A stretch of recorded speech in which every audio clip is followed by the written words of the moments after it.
Olá, eu sou Nicolas Ferreira e bem-vindo à Bioquímica das Coisas. Você provavelmente já ouviu alguém dizer que precisamos nos alimentar de alimentos ricos em proteínas para crescermos fortes. Certamente, a proteína é um componente essencial para a nossa dieta e tem incontáveis funções extremamente importantes, não só nos seres humanos, mas em todas as formas de vida existentes.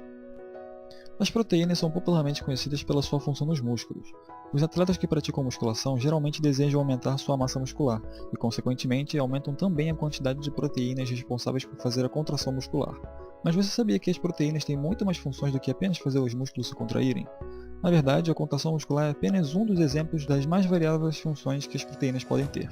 Mas antes de falarmos sobre as proteínas em si, vamos entender do que elas são feitas. As proteínas são polímeros, ou seja, são compostos grandes formados por pequenas subunidades que se repetem. Como se você pegasse um clipe de papel e prendesse em outro, em outro, em outro, e assim por diante. Cada clipe de papel seria um monômero, uma subunidade, e o conjunto de todos os clipes seria um polímero. Os monômeros das proteínas, ou seja, suas subunidades, são aminoácidos. Os aminoácidos são compostos extremamente importantes e também podem desempenhar várias funções, mas para esse vídeo vamos nos ater apenas à função de formar proteínas. Um aminoácido, como o nome revela, é composto por um carbono ligado a um ácido carboxílico, a um grupo amino e a um radical. E esse radical é a parte que difere um aminoácido de outro, como veremos mais para frente. Quando um aminoácido reage com outro, o grupamento carboxilo de um deles é ligado ao grupamento amino de outro, formando um dipeptídeo. A ligação entre esses dois aminoácidos é chamada ligação peptídica. Quando outro aminoácido é ligado a esses dois, chamamos de tripeptídeo, e quando há 4 ou mais, chamamos de polipeptídeo. A partir de 100 aminoácidos ligados, passamos a considerar o polímero como uma proteína. O fato de os aminoácidos conterem um grupo de caráter ácido e outro grupo de caráter básico lhes confere a propriedade de anfoteria, ou seja, podem se comportar como ácidos ou como bases, dependendo apenas do meio em que estão inseridos. Existem vários tipos de aminoácidos, cada um diferindo do outro apenas pelo radical R, mas há uma classe importante entre eles contendo 20 aminoácidos. São os aminoácidos primários e são eles que formam as proteínas. Desses 20 aminoácidos, 9 são classificados como essenciais, ou seja, são os que nós, humanos, não conseguimos produzir em nosso corpo e precisamos obtê-los pela dieta. Os outros 11 aminoácidos são chamados de não essenciais porque nós conseguimos produzi-los, mas isso não os torna menos importantes. Esses 20 aminoácidos podem ser separados em grupos conforme suas propriedades químicas, e elas são definidas pelo radical R.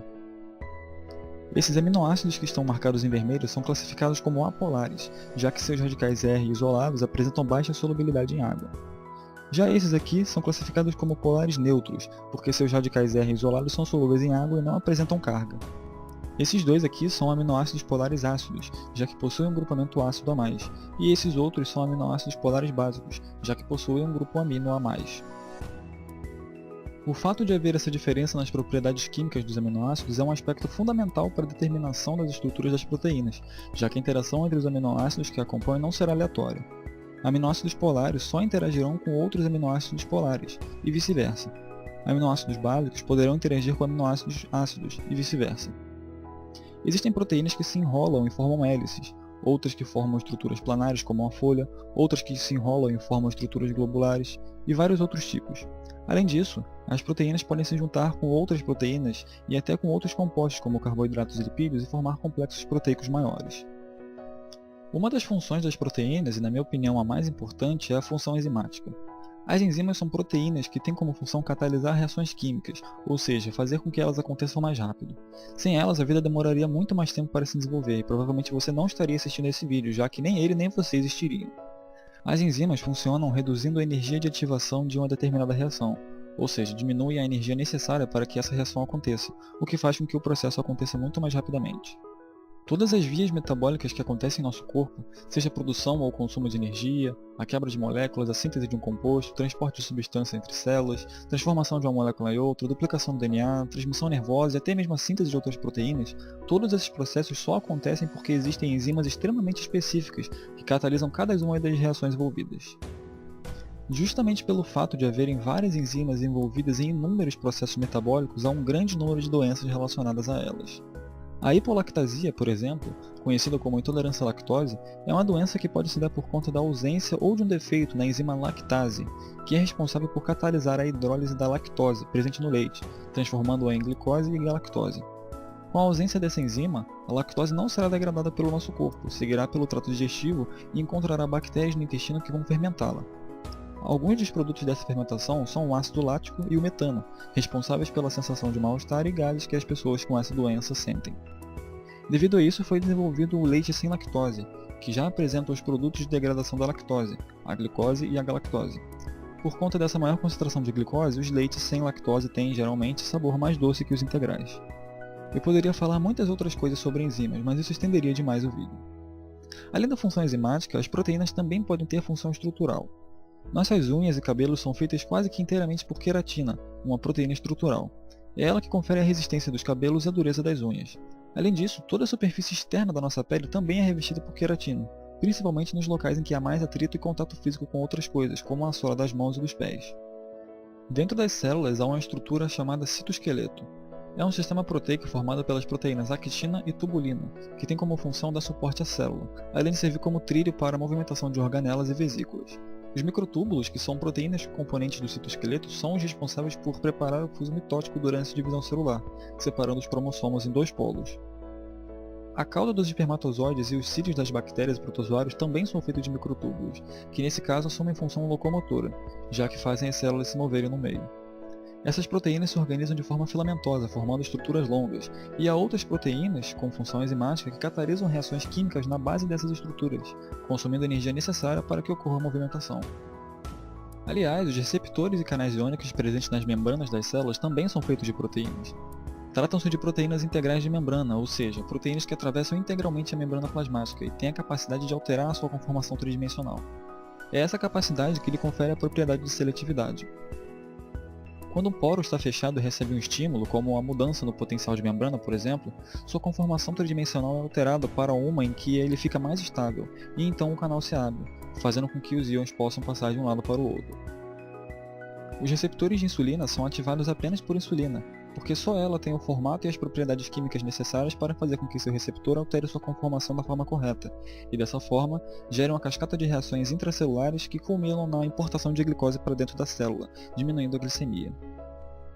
A insulina, inclusive, é uma pequena proteína, o que nos revela a função sinalizadora das proteínas. Ela é liberada pelas células beta-pancreáticas das ilhotas de Langerhans, quando os níveis de glicose no sangue são altos, e viajam no sangue até ser reconhecida por um receptor, sinalizando para a célula que é necessário importar glicose para reduzir a concentração dela no sangue e fazer com que os níveis de glicose dentro da célula sejam maiores, possibilitando a produção de energia.